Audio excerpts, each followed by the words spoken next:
Hey guys, I hope y'all are having a great day. I wanted to bring up a subject that always seems to come around and bite us in the butt, and we don't see them every day. So I just wanted to bring it up. There are two different types of properties that when a customer qualifies just perfect, they've got all the money down, they're perfect credit. These two properties we have to do further investigation on to make sure that it can proceed with financing. And it has nothing to do with the customer, but only with the property. And if the property doesn't meet the expectation, then or the requirements, then they can't buy the house. And you're like, wait a minute, they've got perfect credit, they've got an amazing down payment, why can't they buy this house?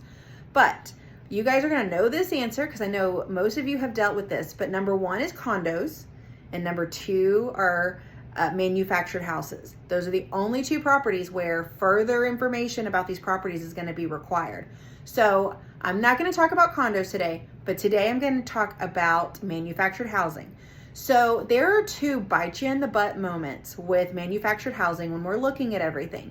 And it's super important to let us know up front that you're looking at this so we can go ahead and check some of these boxes before you guys go to the trouble of making an offer or even going to look at it, right? We can check a couple of things just by looking it up online. And while there's a slew of things, there's two that we can check before you even walk out the door to go see it.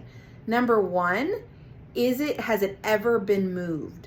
That's a big one. If the manufactured house has ever been moved from its original location that it's registered with, then it is not eligible for financing. For conventional, for FHA, it doesn't matter how great their credit is, it doesn't matter if they're putting 50% down. They can't do it if it's ever been moved, and that's a big one.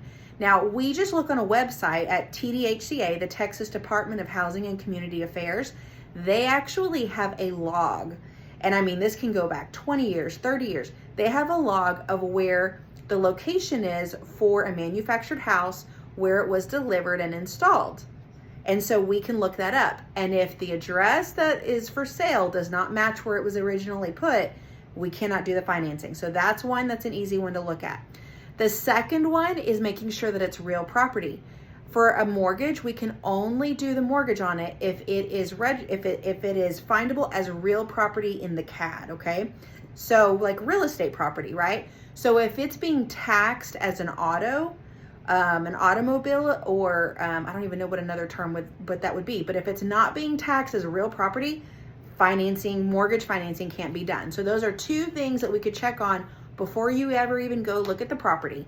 And I hope that helps. Now, there's other things with manufactured housing that has to be done, that has to do with skirting, looking at having a structural engineer go out, making sure we've got pictures of the HUD plates and all of this stuff. All that stuff we'll walk you through. But if we can at least knock out two of these things up front before you ever even go look at the home with the customer, then hopefully we've saved some time. All right, that's all I got. I hope you guys have a great day. I'll talk to you later. Bye.